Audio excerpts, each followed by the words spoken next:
First crush sa showbiz, 4 or 5 years ko sa showbiz. Doon lang ako nagka-crush after 5 years. Siguro, FPJ.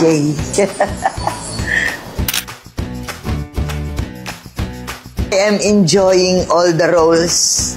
Nasa personality ko na, nasa katawan ko na ang comedy. Wala ako nung love at first sight. Walang ganon. I don't look for it. Pero pag may dumadating talagang ganong sitwasyon, mas kinikilatis ko yung ganon. Be sure you have sense of humor. That's number 1. Kailangan masaya ka.